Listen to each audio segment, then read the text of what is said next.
Paul Rowley presents The Other Side of the Dial.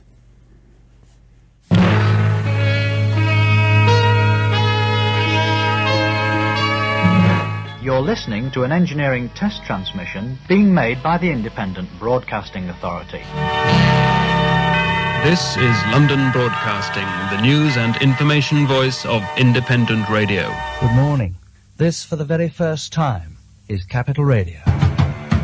Isn't it good to know Capital Radio? It is our earnest prayer that God will richly bless the good ship Radio Clyde. Good morning, my name's Kevin Morrison. I'm pleased to be one of the first to welcome you to BRMB, the new independent radio station in Birmingham. And it gives me great pleasure for the very first time to say a good Tuesday morning to you. Hit music for the Northwest, we are Piccadilly Radio. This is Metro Radio, 261 in the medium wave band. Good morning and welcome to the first breakfast show on Swansea Sound. A very good morning. Radio Hallam is on the air. For the very first time, this is 194 Radio City, broadcasting to Merseyside. This, for the very first time, is Radio 4. And a very, very good morning, Plymouth. Today is the day. And this is Leslie Ross, welcoming you to the start of Radio T's 257 metres. Radio Trent broadcasts from Nottingham on 301 metres. Good morning and welcome to the Breakfast Show. My name is Steve Merrick. This is Pennine 235. This is Radio Victory. For the first time, welcome to Radio Orwell. Welcome to Radio 210. In a few moments, the independent local radio programmes of Downtown Radio will be coming on the air. This is Beacon Radio 303, an independent local radio station serving the West Midlands.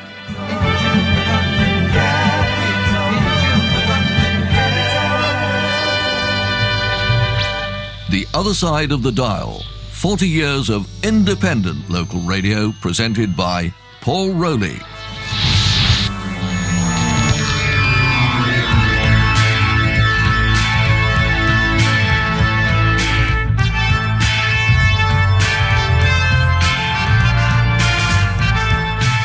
This is the BBC, where for more than 50 years, up to 1973, we effectively had a radio monopoly. The only commercial competition had come from outside the UK mainland, first from continental stations like Radio Luxembourg, which began broadcasting in the 1930s, and then in the 1960s from the Pop Pirates, operating from ships and forts outside British territorial waters. But in 1967 they were outlawed by Harold Wilson's Labour government, ushering in a change in the corporation's radio services, with the launch of 4 national networks and the first wave of BBC local stations. This is BBC Radio Leicester. Good afternoon from Radio Leicester, broadcasting on 95.05 VHF. Here is the Postmaster General, the Right Honourable Edward Short. This is the first hometown radio station in Britain. It opens a new and, I think, exciting chapter in the story of British radio. But the landscape changed when Ted Heath won the 1970 general election, with his incoming Conservative government committed to introducing independent local radio. The legislation was piloted by the then Minister of Posts and Telecommunications, Christopher Chatterwell. I would like very much to see BBC local radio stations and commercial local radio stations. And I believe that the competition will be of advantage to both. But the opening station deliberately wasn't a music service. LBC was Britain's first 24-hour news and information channel, broadcasting to London. And at its launch on October the 8th, 1973, the Prime Minister was there to christen his new baby. Well, he was on tape. The opening today of the London Broadcasting Company's station marks a new departure in British broadcasting. It's the first station of the Independent Broadcasting Authority's local radio service, and the first all-news radio station in this country. And eventually it will be of use to listeners to other stations throughout the United Kingdom, who are going to receive a news service from this station. I'd like to wish the station, its staff, and the IBA's local radio service every success. The IBA was the new regulator, the Independent Broadcasting Authority, with responsibility for overseeing commercial television as well as commercial radio, although they didn't call it that. Certainly not. Tony Stoller, an IBA veteran, who a generation later became chief executive of the successor organisation, the Radio Authority. Indeed, one of my jobs as a very junior official at the IBA was to write rather stiff letters to anybody who referred to this as commercial radio, and to say, no, it is independent radio supported by advertising revenue. I use that language to make the distinction. Independent radio is what we did have when there was a public service obligation upon it. Commercial radio is what we've had since the mid-90s, when it is the sort of commercial radio you'd expect to hear elsewhere in the world. But the launch of independent radio supported by advertising revenue was fraught with difficulty. There wasn't much advertising, the economy was struggling, and there weren't many regular listeners, apart from one, and only because he had to. Torrin Douglas. I was actually listening 40 years ago. I was a young reporter on a magazine called Campaign, which covered the advertising business. It was very difficult indeed, partly because of the economic climate. There was an oil crisis, there was industrial strife, there was a 3-day week. But the other thing is the programmes weren't very good. I mean, LBC was awful. It had newspaper people running it who didn't understand radio, and The Economist magazine called it embarrassing. There were calls in the House of Commons for it to be put out of its misery. So commercial radio had a very difficult birth. Welcome to LBC. It's 6 o'clock, October the 8th. My name's David Jessel. This is The Morning Show, and here's the news.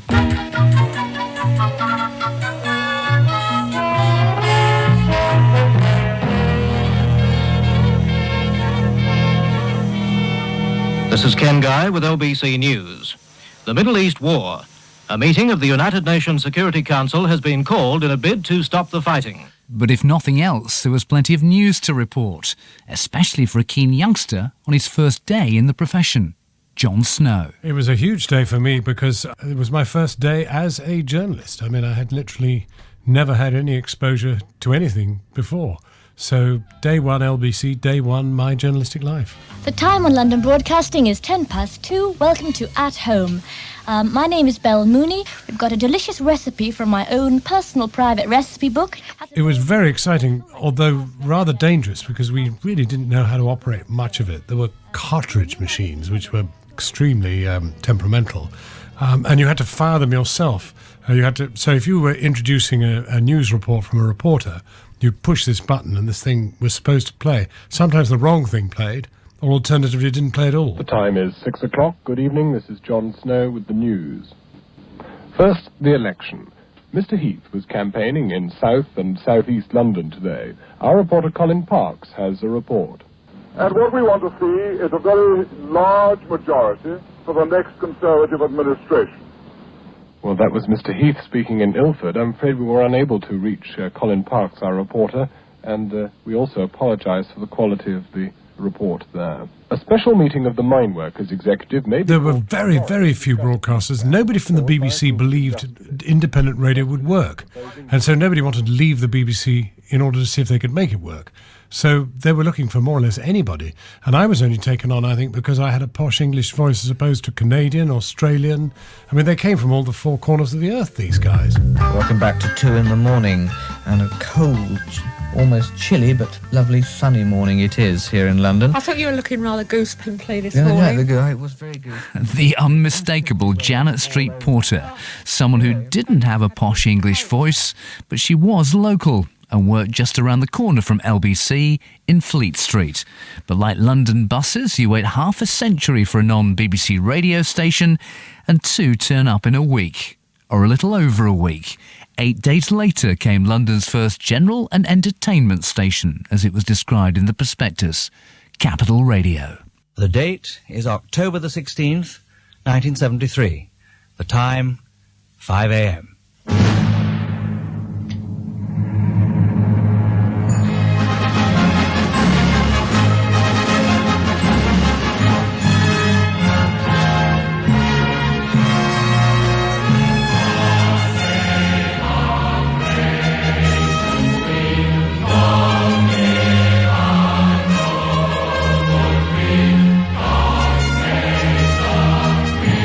It was a very formal, almost Reithian beginning, theatrically delivered by the best lovey in the business, Richard Attenborough.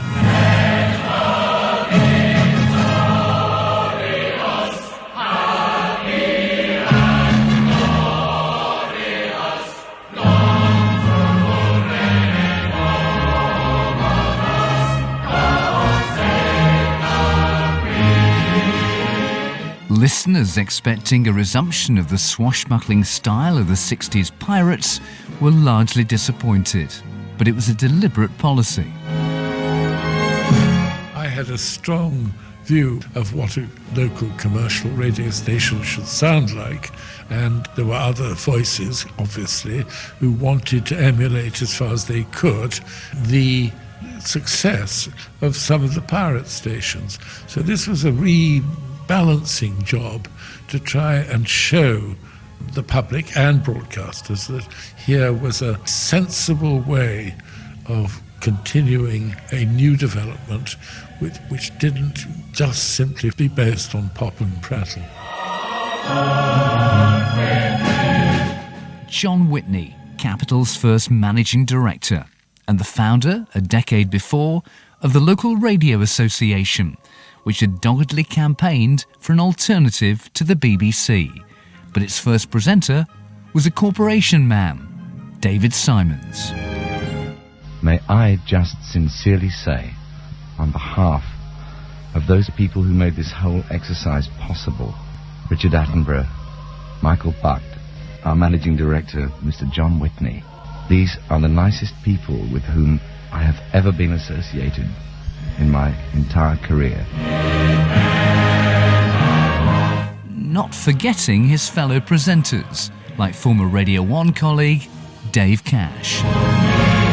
I actually joined 4 months before the launch, and I met John Whitney and I met Michael Buck, who was the first program director, and he said, you must know all the guys that are happening right now in radio. I said, yeah. He said, you can be production director for the launch, and he said, phone your friends. So I did.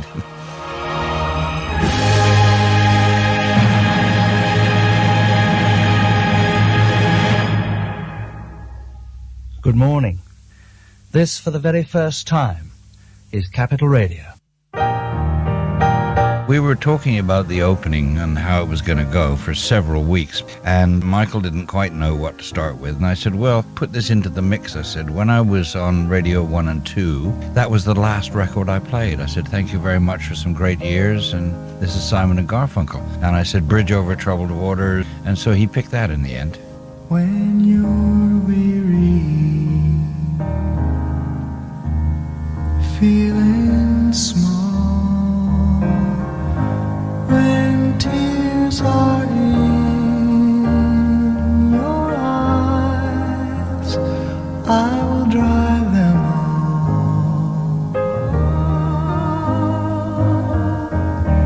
I'm on your side. Oh, when times get rough and friends just can't be found, like a bridge over troubled water, I will lay me down. Like a bridge over troubled water, I will lay me down. Bridge Over Troubled Water was an appropriate choice as an opening song. There was lots of troubled water at Capital. The music was a little too sophisticated. The presenting lineup didn't quite gel. Unlike LBC, Capital was on a temporary frequency on medium wave, where at the time most people were listening. When evening falls so hard, I will comfort you. Capital Radio, I think, was facing what so many new media launches face, which is a certain amount of scepticism from advertisers, a need to get exactly the right format, and the difficulty of the times as the economy was tanking at the time. And pain is all around. It needed a strong image to get it started.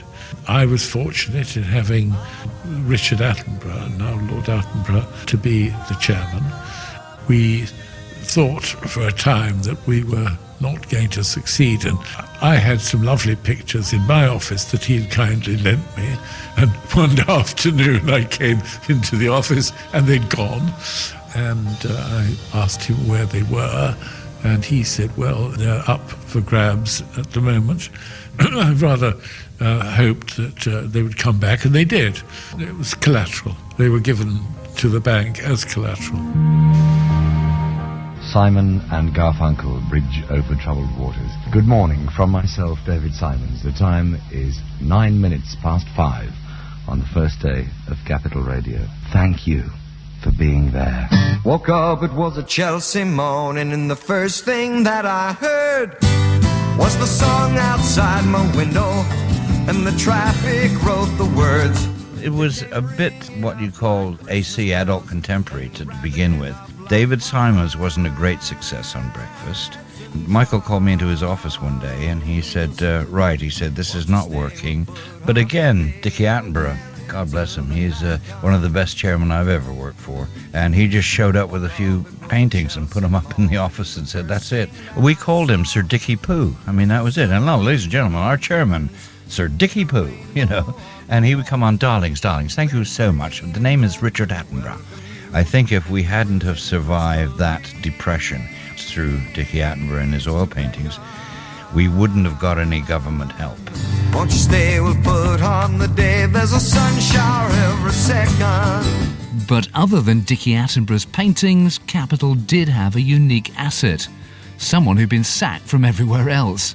But he was the best broadcaster in the business, Kenny Everett. Capital, capital, capital, capital, capital, capital, capital. The Capital Countdown. Carefully formulated by the Capital computer, we present the 40 most fabulous records of the week, presented by David Simons from 9 to 12 on Saturday. We sailed into Christmas with one sound of music and deliberately sailed out of it. And I always saw these things a bit like ships, you go through different water. And we changed the whole ecology of the sound that Capital made.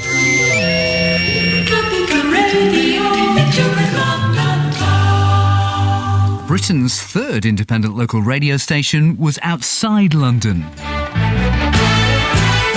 It was outside England as well, broadcasting from Glasgow, Radio Clyde. Radio Clyde, 261, all together now. Radio Clyde was an immediate success. Its first managing director is now in the House of Lords. But in 1973, Jimmy Gordon was a journalist and not an obvious radio fan.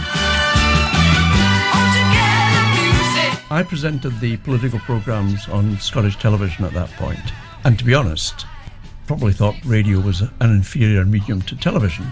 It was the Clyde rather than the radio that attracted me. I really felt that Glasgow was the most underrated city in Britain, and somebody needed to start and speak up for it.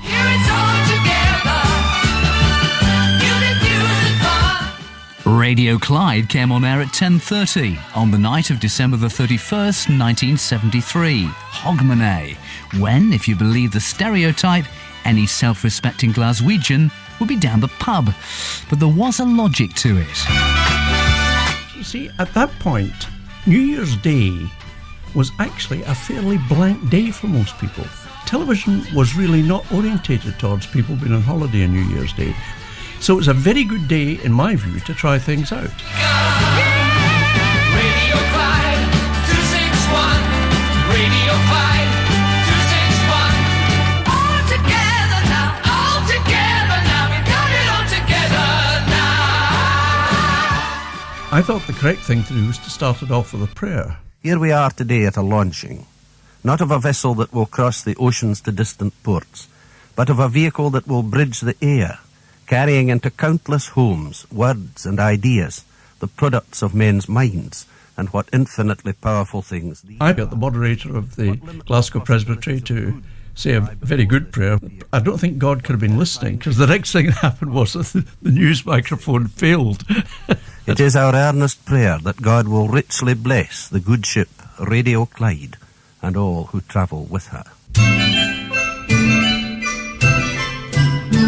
I'll sing of a river I'm happy beside. The song that I sing is a song of the Clyde. We started with Kenneth McKellar's Song of the Clyde, which was atypical of our output, but it was Hogmanay when people are feeling very Scottish, and in the case of Glaswegians, feeling very Glaswegian-y. And the Song of the Clyde's a very witty song, so it was a good way to start. Nobody could complain about it anyway.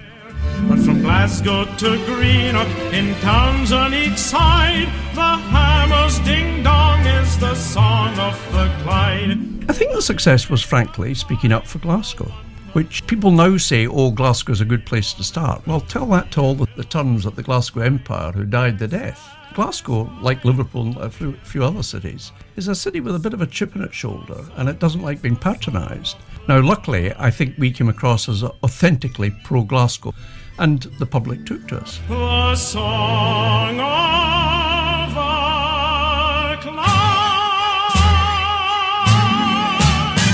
1974 saw 6 new independent stations coming on air, starting with Birmingham Broadcasting on Tuesday the 19th of February, a station with an American-style 4-letter call sign, BRMB.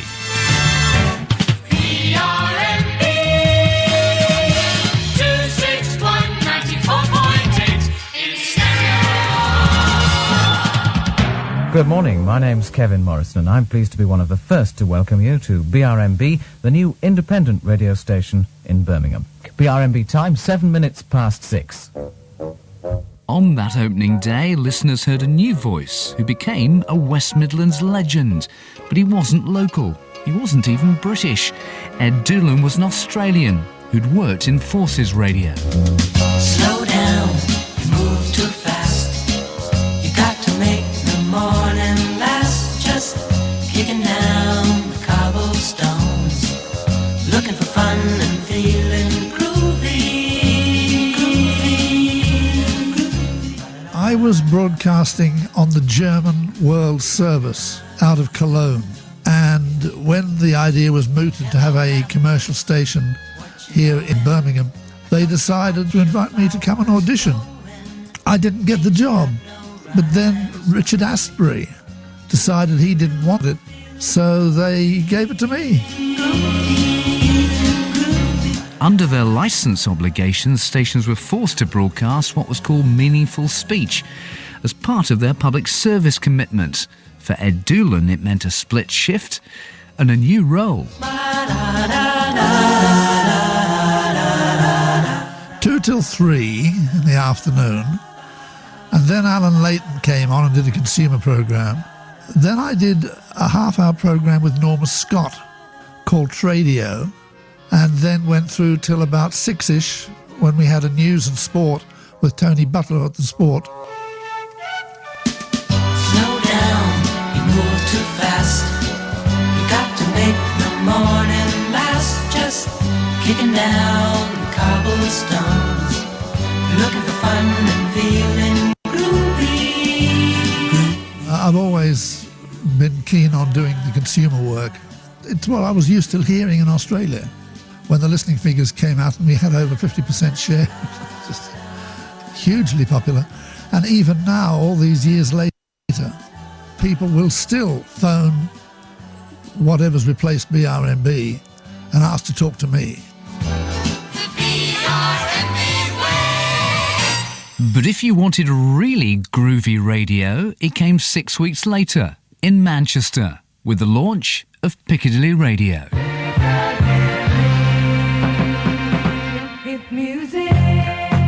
It was based in a concrete office block, but it sounded as if it were coming from a ship.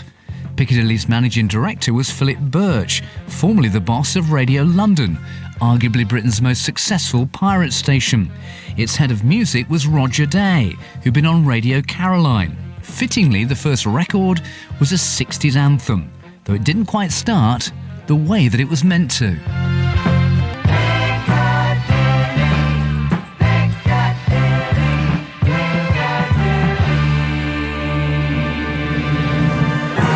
Roger Day. And it gives me great pleasure for the very first time to say a good Tuesday morning to you. Hit music for the Northwest. We are Piccadilly Radio. Piccadilly Radio. Oh, I love the colorful clues. They were meant to be instant start turntables, and I relied on the engineers, of course, and they said, oh, you don't need to cue it back too far, just flick it off. And I had done the dry runs when everything seemed to work fine. But that morning, of course, sod's law, as they call it, get on there, and it proves I'm human, I suppose. I'm picking up good vibrations. She's giving me the excitations. It's the obvious record. Good Vibrations, best record ever made as far as I'm concerned. Never changed my opinion on that. And it's what I hoped we would give the listeners. Good Vibrations. It just about sums it up. It's the perfect record for it. 9 minutes now past the hour of 5 o'clock. 261 hit music for the Northwest. A great pleasure to say that. This, for you, is Piccadilly Radio. And that's the Beach Boys. What better start to the programme? 1966 Piccadilly Magic. That's what we call our oldies here. I'd like to say good morning to Jenny. Many thanks for getting me up this morning. Mind you, I never went to sleep, in the truth of it. Woke up at 2 o'clock and thought I'd overslept. Can you imagine that? Sacked on my first morning. Oh well, it almost happened. Hit Sound 33. This is ELO in our Hit 40 with Mama Bell. It's 21 minutes past the hour of 5 o'clock. We were rock and roll stations, without a doubt, you know, and yes, we did all the other stuff as well. All the local commitment, I appreciate that. That's what local radio should do, just to reflect what's going on in the community. But we were there to play the best music, and as a result, if you do that, you get the biggest audience, you know.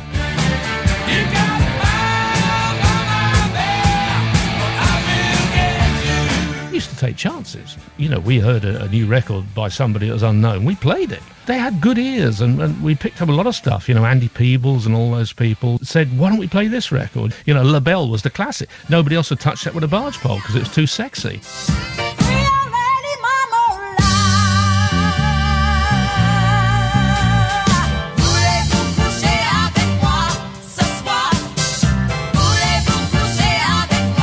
We broke it, we played it, and it became a hit, you know. And then the other stations thought, we better hang on to this then.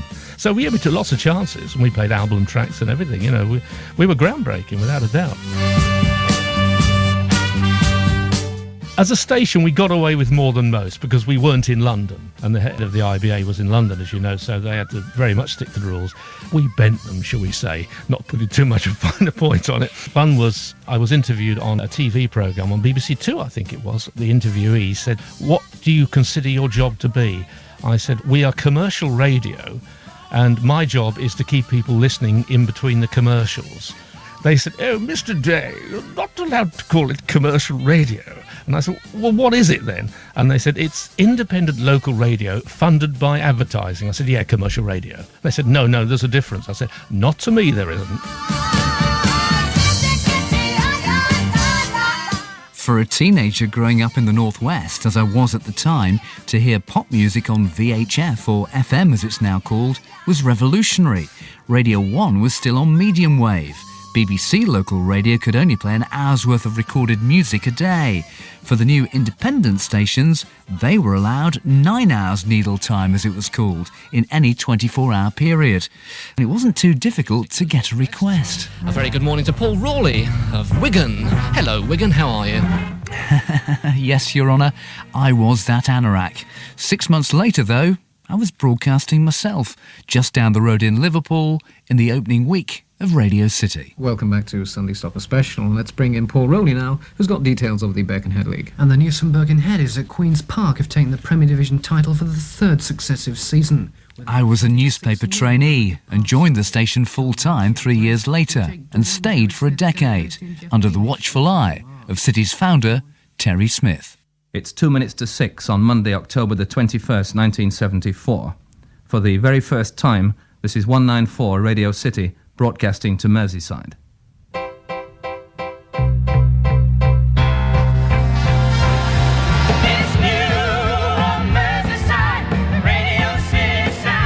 Radio City was distinctive. It recruited presenters rather than DJs. It had the first 24-hour newsroom outside London. It also had the first woman programme controller in British radio, Gillian Reynolds. Well, that was more politics than talent, it has to be said. I mean, Terry knew that even in those days, if you put a woman up it would take the attention of the interviewing panel, which it did. I mean, I was on every committee, you know, to do with adult literacy, and being very proud to be a Liverpudlian. I said, let's stick the arts in and let's try and do a lot of creative stuff, because bearing in mind we were going on the air after Piccadilly, and Terry set his jaw and he said, Piccadilly's 24 hours, we're 24 hours. So our newsroom was bigger than theirs, our coverage was better than theirs, the sports coverage was better. We did a bit of drama, and we had a quite ambitious attitude towards a lot of things.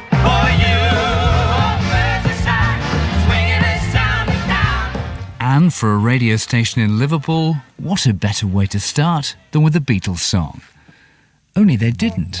It's a beautiful day on 194. Good morning. You're listening to 194 Radio City. My name is Arthur Murphy, and I'm with you Monday to Friday from 6 a.m. to 10 a.m. We wanted to surprise, we didn't want to do the obvious, and although the Beatles were going to be a big part of all of our lives, we wanted to surprise, and we wanted to make it a record that sounded like the sun was coming up. And you are the sunshine of my life. Said it. You are the sunshine of my life.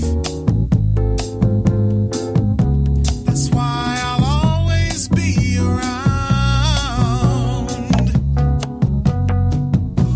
You are the apple of my eye. Forever you'll stay in my heart. I feel like this is the beginning. Radio City's beginning was impressive. Doddy, Scylla and Kevin Keegan did specials in the opening weeks.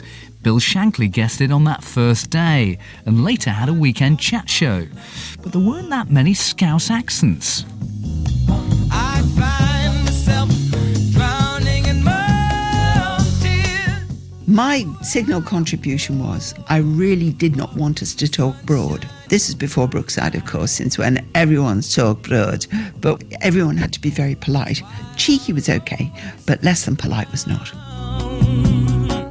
But there was an exception for the station's most popular presenter, and he didn't even exist. Franny Scully, a fictional schoolboy created by a teacher, Alan Bleasdale, now one of Britain's most successful writers. All right, Ace, just gone 10. The wife's in church, the kids are ruining the furniture, the family next door's hitting each other with hatchets, everyone else is queuing up outside the alehouse. Alan Bleasdale had done a couple of stories as Scully on BBC Radio Merseyside, and I can remember this quite vividly. I was in my kitchen, the phone rang, and it was Robert Cooper, who was then a station assistant, and he said, I've got a great idea, I'd like to work for you. Never backward in tracing changes of moral and sociological importance, this week's edition of First Heard presents Alan Bleasdale's startling new story. So his idea was the fictional disc jockey, Scully, and Alan Bleasdale would write it and perform it.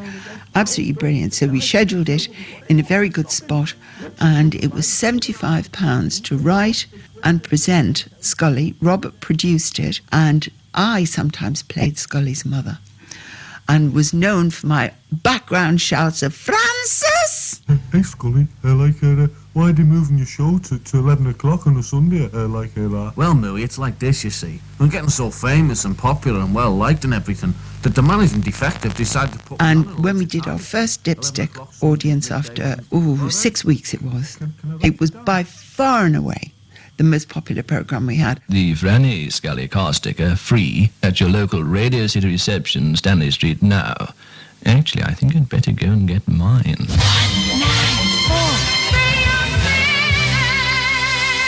As part of their programming requirements, stations were expected to provide a wide range of output. All did classical music, religion and drama. There were programmes for children. Some had soap operas. At Metro Radio in Newcastle, a young hopeful stumbled on a routine, which changed his life. James Whale. I was the Top Shop DJ in London. I was the Sundown Discotheque DJ. And I gave that all up to go up to Newcastle upon Tyne to work for Metro Radio on a 3-month contract at £50 a week.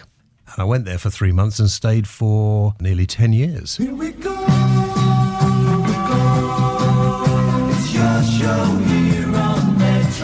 I was employed as the station announcer. And my first show, it was 4 o'clock until 7 o'clock, and I did the news show. Then you announced recorded programmes. It was like a soap opera, a children's programme. And then at 10 o'clock, I did my own show, and I got really bored one day. I thought, I tell you what, we've got all this equipment in for taking phone calls, and nobody ever takes a phone call on air.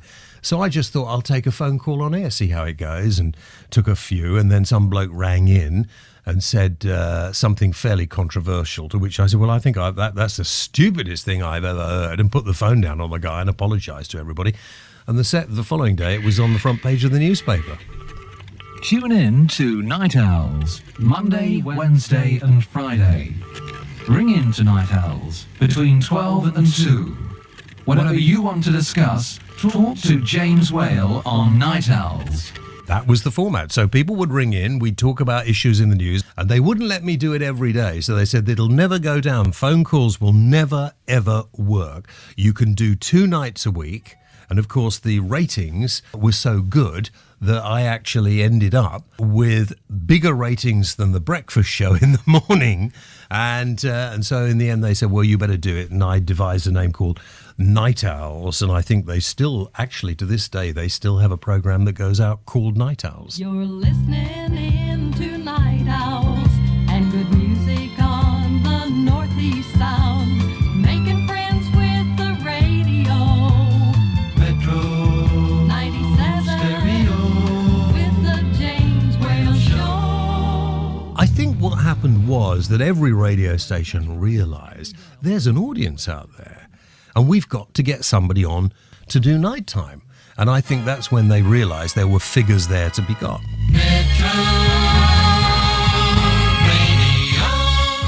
The informality and yet polish of presenters like James Whale helped independent local radio gather an audience. Another factor was that he was broadcasting at a time when most BBC radio services had shut down for the night, so it filled a void. The autumn of 1974 saw the first Welsh entrant. 257 Swansea Sound. Borida, we hope Swansea Sound will become part of your life, an ear to what's happening around you, but also an ear to your view of things. That's community radio. Good morning and welcome to the first breakfast show on Swansea Sound. I'm Chris Harper and we have 3 hours to get to know each other a little better. The following day came Yorkshire's first commercial offering, Radio Hallam in Sheffield. Its programme director had the perfect credentials. Keith Skews was a former pirate at both Caroline and Radio London. But he was also a BBC man, having broadcast on Radio 1 on its opening day in 1967. Plus, he had a great voice and could double up as a presenter. Hey, Radio Hallam's on the air.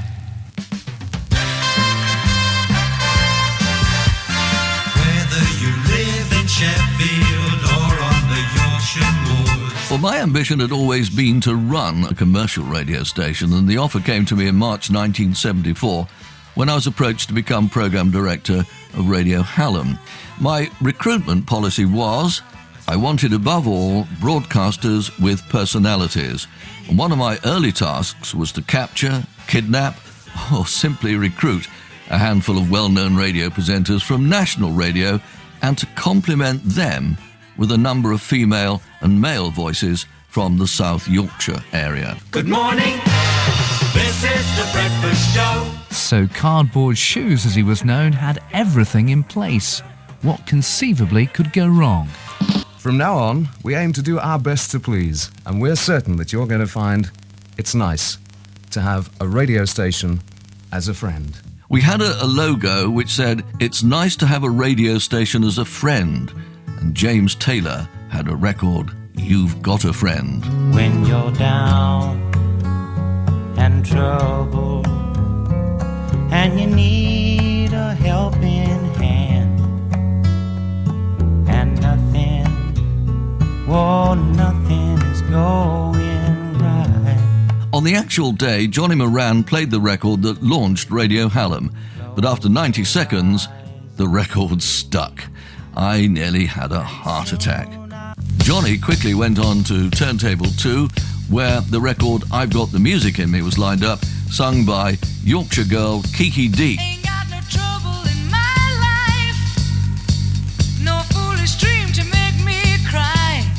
He played the record, and that too developed a repeating groove.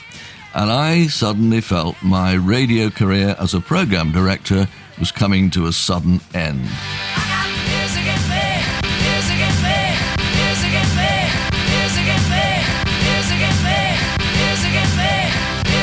Well, it seems these little things are sent to try us slightly on the very first morning of a new radio station, but what we would like to say most certainly is that above all, Radio Hallam is a nice friend to have. Forget your friends. What about your enemies? After having a monopoly for so long, what was the BBC's strategy to counter this new upstart? Sabotage would be too strong a word for it, but clearly there was a spoiler operation going on every time a new station came on air. Hello, Tony Blackburn here. Well, I'll be around your way next Wednesday, the 23rd of October, so look out for me, won't you? I'll be in the Radio 1 van. When there was a rival on the scene, we usually went in to try and mess it up. Yes, that was the idea of it. We'd go up there for a week. Because Radio 1, it was always been criticised for being in London. So we went up north, we went down to Wales, we went up to Scotland, we went everywhere where there was a commercial radio station, took it over for a week and then went. On 247 Radio 1 and your own station, Radio Merseyside, 202 medium wave or 95.8 VHF. Looking forward to being with you. The Tony Blackburn Show. Stay with the fun. I'm sure that we got a terrific audience for a week and then gradually people would either drift back to them or stay with us. Let's put it this way, it didn't do any harm, and like everything the BBC does, we did it pretty well. You know, we went up there in a big way and showed that the big boy is coming in as such. Jimmy Young. Hello there, all on BBC Radio Merseyside. This is Jimmy. I'm just reminding you that to help celebrate Radio Week, I, plus Out and About Radio Car... They had their radio weeks and so on, but didn't stop us. We knew we had to hit the ground running, and I think we sort of did. We stumbled a bit after a couple of months, but everybody did. Capital did, and we didn't disintegrate ever, completely like LBC did. LBC nearly went to the wall 3 times. We kept going, and we kept going because local radio really has a place in people's hearts. Next week Liverpool is going nationwide. Tune into radios 1 and 2 or Radio Merseyside. But on October the 10th, 1974, there were many in commercial radio who thought it was the end. Harold Wilson, who deposed both independent radio and independent television, won a clear majority at the general election, having run a minority administration for the previous 8 months. At Radio Clyde, Jimmy Gordon, a Labour Party activist, was not on message. Labour was elected in 74 on a pledge to abolish commercial radio, and I thought, God, no matter how good we are, we could be out of business in 3 months.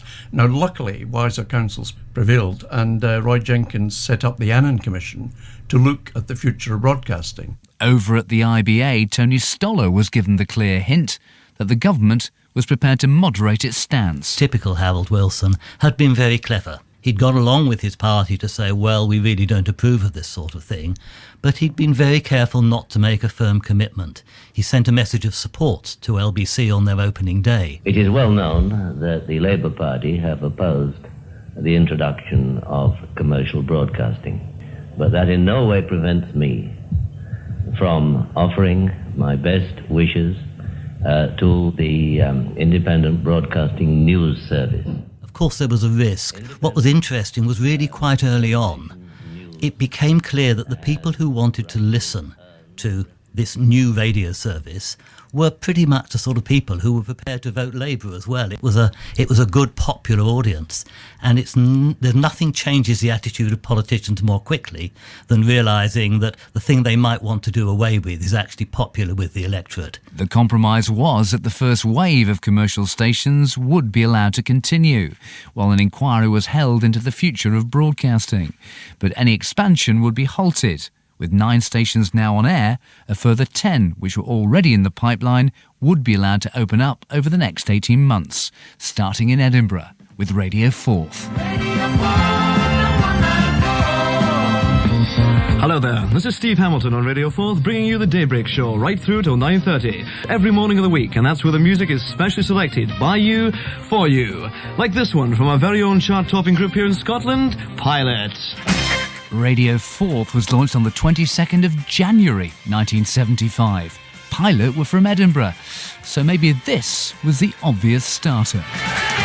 January, sick and tired, you've been hanging on me. You make me sad with your eyes, you're telling me lies. Don't go, January. 6 months later, Radio Trent opened in Nottingham. It's Thursday, the 3rd of July. 6 o'clock, good morning. The government has suffered 2 defeats in the Commons on amendments to its controversial industry bill. I'm John Kiddy. Next news on Trent, 20 minutes from now. And what was Radio Trent's opening song on the 3rd of July? While Radio T's came on air on June the 24th. This is it. This is what you waited up all night for. Back to bed, everybody. A brand new breakfast show on a brand new radio station, and then there's me. Oh well. Something appropriate to start with. I've racked my wardrobe for this one. My heart was a lonely house where strangers wandered in and out. Ooh, until Tuesday. Yes, it was a Tuesday. The previous month, though, Plymouth Sound tried to be original. Instead of getting one of the station's top brass to open proceedings, it was done by a schoolboy, whose name was picked out of a hat. My name is Andrew Knight and I'm 9 years old. This, so I am told, is our own local radio station. Certainly it seems to be starting in true local fashion. Being truly local was important at Pennine Radio in Bradford.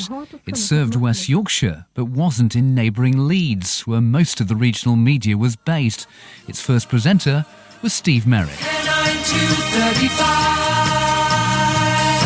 7 minutes now past 6 o'clock, 7 past 6. It's Must Admit It's nice to be the very first programme on the wireless. Right first time in the morning. He sees her at the same time every night at the Mexican discotheque. Pennine's frontman was a local lad, Austin Mitchell. He had another job, but he also had a dream. Our unique selling point was that we were going to be a community radio, unlike the other lot of capitalists on the block. Community groups would be given shares in the radio, and they would make a return and get a dividend for use in their community activities. And to our amazement, to my joy, in fact, we got the contract.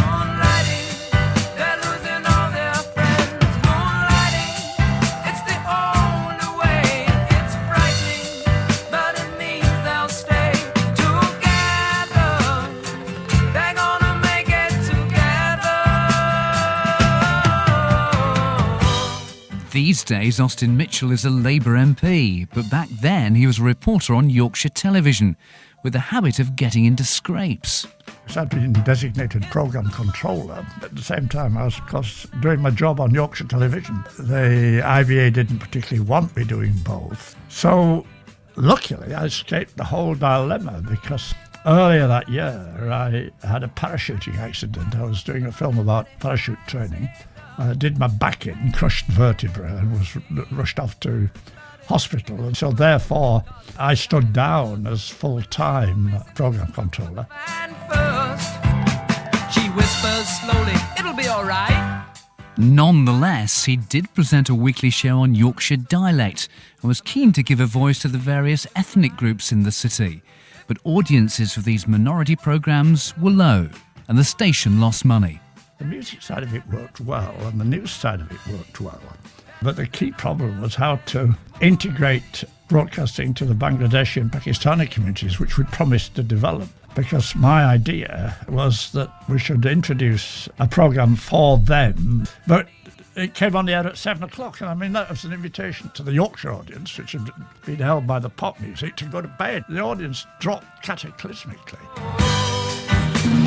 9-2-35 with memory. 1975 closed with the first licensed station LBC starting to turn the corner, with its national service Independent Radio News establishing itself as a sharp, flexible operator, especially live from the scene of major events, as John Snow found just before Christmas when he was covering an IRA siege at Balcombe Street in central London. It's over. The 4 gunmen have come out. The siege here has just ended 1 minute ago. That was absolutely amazing because it unfolded in front of us, but of course we had no modern technology of any description except these walkie-talkies. We called them Motorola's, they were made by Motorola, but extremely clunky. It was very cold in Balcombe Street that night. Your fingers had to keep the button squashed on, but if you let go, you'd lose your voice. So you had to cling on to the thing like grim death and keep talking. The 4 are definitely out. The evidence seems to be there is another one coming out. Just hold on. I'm literally watching this through the field glasses. It's still It had been going on for days, and there was Mr. and Mrs. Matthews up there on the balcony, and then there was these IRA guys holding them, and suddenly it ended, and we saw it end. armed cover here all round. I'm just getting further information. Just one moment. A gunman with a white handkerchief has literally just come. Really, it is so dark up that end now. It was a studio floor manager who was dealing with the outside broadcast unit that ITN had there, and she just kept running up to me and saying, you know, they're coming down the stairs. There's 15 police at the bottom, etc., etc. And you would just sort of get on with it. But I could see a lot of it anyway. I had good line of sight, and. It was magical, absolutely magical. Still a very large number of police here with weapons raised. I think it was thought, you know, this was dangerous stuff. You shouldn't be doing this kind of live stuff, particularly when it was about terrorism and the IRA and the rest of it. All sorts of things might happen. We were naives, really. We didn't really know. I mean, I think as you have discovered that the radio authority thought it was illegal. We shouldn't be doing it at all. So anyway, they seemed to let it go, and there it was. Applause of the waiting crowd as the journalists and pressmen here who've been waiting for these 6 long days see their object over. Tremendous elation that this siege has ended peacefully. This siege which at the beginning never looked as if it could conceivably end with anything but bloodshed. The final months of the first wave of independent local radio saw the first in Northern Ireland, Downtown, and 3 smaller stations, Radio Victory in Portsmouth, Radio Orwell in Ipswich, and the only station named after its medium wave frequency, 210 in Reading. Based in the former headquarters of the Berkshire Civil Defence, it was opened by Captain Mannering.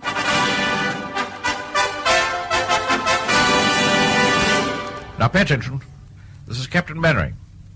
Very important exercise. There's a new wireless station called Thames Valley Broadcasting, and I want you all to listen. Excuse me, sir.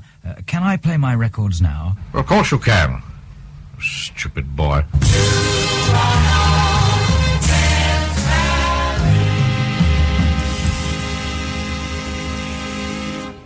Hello and good morning, Thames Valley. This is Paul Hollingdale saying welcome to Radio 210.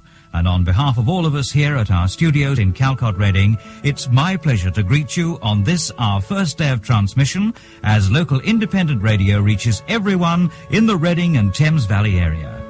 We've only just begun to live. White lace and promises, a kiss for luck and we're on our way. We've only begun. 210 was a great breeding ground for talent. Programme controller Neil French-Blake taking on a couple of first-timers who each went on to present the Radio 1 breakfast show, Mike Reed and Steve Wright. They even co-hosted their own programme. Now, what would you call it? Read and write. Neither of us had done anything before, and Neil sacked us probably on average once every fortnight. He'd say, "You boys are amateurish, I'm going to fire you." And we were sort of breaking a lot of new ground on the radio.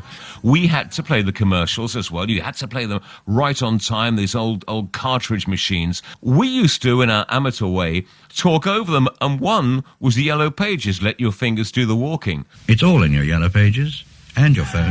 Let your fingers do the walking. And we used to talk over it and sing over it.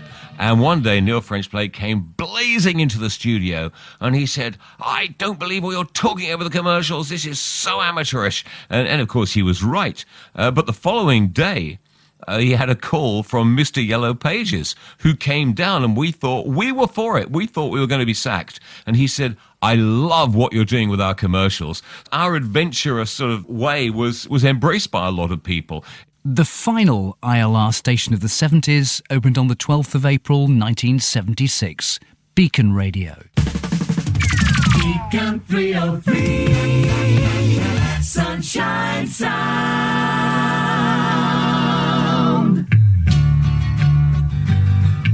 Sunshine music, Beacon 303. It was so slick, it could have been beaming out of San Francisco. Instead, it was based in Wolverhampton. A trainee teacher heard that opening broadcast and changed his career. Andy Wint. I was sitting in student accommodation in rural Worcestershire, listening to the start of Beacon Radio, and it really put everything into colour because they played different music to everyone else. The disc jockeys sounded different to everyone else, and this radio station came on the air with a song called Sunrise.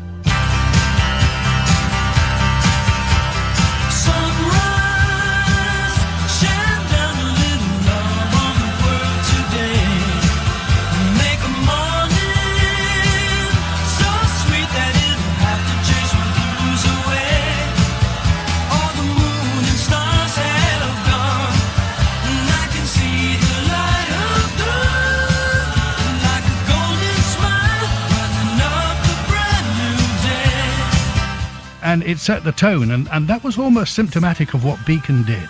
And it was almost like a scene on the road to Damascus, because I thought, I understand this radio station, I understand exactly what they're trying to do, and I want to work there. And I applied many times and got turned down, and 3 years later I succeeded. I got on the air at Beacon Radio in 1979 and stayed there for 9 very happy years. Genius of Eric Carmen from his brand new album, and that's Sunrise. Good morning, Sunshine. This is Beacon, and it's 6:07. Listeners had to wait another 4 years for the next station after the Conservatives regained power in 1979. These days, there are more than 300 commercial stations in Britain. There are national stations, regional stations, and specialist stations. It's never been more successful, with more than 30 million listeners.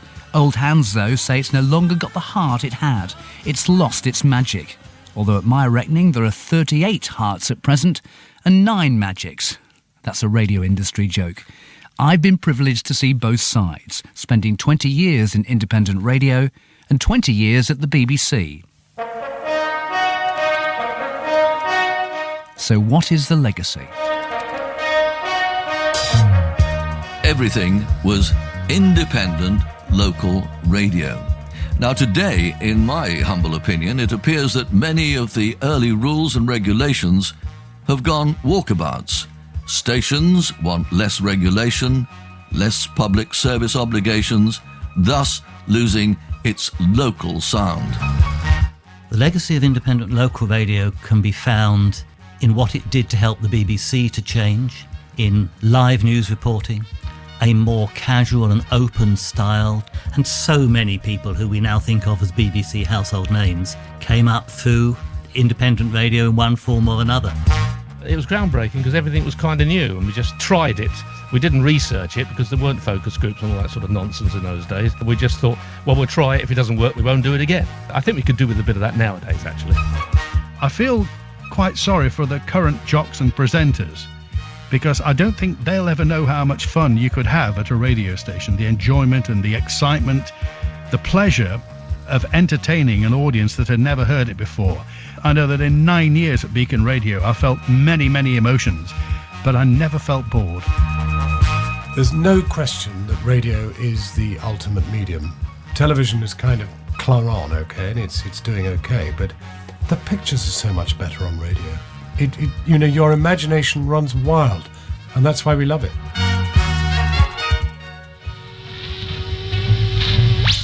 The other side of the dial, The Early Years of Independent Local Radio was written, produced and presented by Paul Rowley. This is Paul Rowley, Radio City News. Paul Rowley, IRN, Westminster. Independent Radio News, Douglas Cameron reporting. Oh, forgot my name there for a moment.